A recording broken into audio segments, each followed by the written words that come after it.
புரியுதுங்களா? அந்த அன்பளிப்பும் லஞ்சம் தான். நான் என்ன சொல்றேன், லஞ்சம் எந்த வடிவத்துல இருந்தாலும் அதை நம்ம கொடுக்க கூடாது, வாங்க கூடாதுங்க.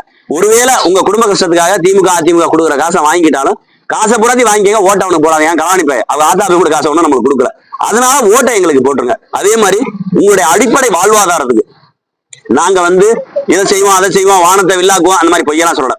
நாங்க என்ன சொல்ல வர்றோம், அடிப்படையில ஒவ்வொரு கிராமத்துக்கும் மிக முக்கியமானது விவசாயம். இப்ப இங்க இந்த அம்பாசமுத்திரம் பகுதியில் எடுத்துங்க, விவசாயிகளுக்கு விவசாயத்தை விளைவிச்ச இந்த தானியங்கள் நெல்லோ அல்லது அது சார்ந்த ஏதாவது தானியங்களோ பாதுகாக்க குடோன் வேணும். நீங்க விவசாயம் நெல்லு கருது அறுக்குறீங்க, கருது அறுத்து அந்த நெல்லை டிராக்டர்ல ஏற்றி கொண்டு போய் களத்துல காய போடுறப்பயோ அந்த நெல்லை வாங்குறதுக்கு அரசாங்கத்தின் மூலமாக கொள்முதல் நிலையங்கள் வேணும்.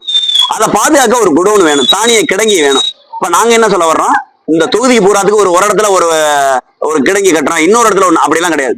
ஒவ்வொரு 300 ஏக்கருக்கும் ஐயா இப்ப நம்ம இங்க வந்திருக்கோம் மணிமுத்தாறு பேரூராட்சி. மணிமுத்தாறு பேரூராட்சியில நிறைய நெல் விளையும். இதே உள்ள அம்பாசமுத்திரத்துக்கு போனீங்கன்னாக்கா டவுன் பகுதி குறைவாத்தையும் விளையும். அப்ப நாங்க என்ன சொல்றோம், ஒவ்வொரு 300 ஏக்கருக்கும் ஒரு பெரிய தானிய கிடங்கி வைக்கணும், அது இந்த மக்களுக்கு பயன்படும். ரெண்டாவது, இங்க வேலை பார்க்குற விவசாயிகளுக்கு வாழை விவசாயிகள் இருக்காங்க, பனையேறி விவசாயிகள் இருக்காங்க. இன்னைக்கு பனைமரம் முழுக்க போய் இந்தியா முழுக்க பனைமரம்ன்ற ஒண்ணு சேர்ந்துருச்சு, வெளிநாடுகளில பனைமரம் போயிருச்சு. ஆனாலும் இந்த பனை தொழில் இன்னும் வரை எழுச்சி பெறல. இது எழுச்சி பெறதுக்கான காரணம் என்னவா இருக்குன்னா, பக்கத்துல இருக்க கேரளா கல்லுன்னு ஒண்ணு இறக்குறாங்க. நான் என்ன சொல்றேன், பனை மரத்துல இருந்து எதெல்லாம் என்னென்னலாம் உருவாக்க முடியுமோ அதை பூரா சுதந்திரமா செஞ்சாதான் அதுல நிறைய விலை கிடைக்கும். வெறும் மொத்தமா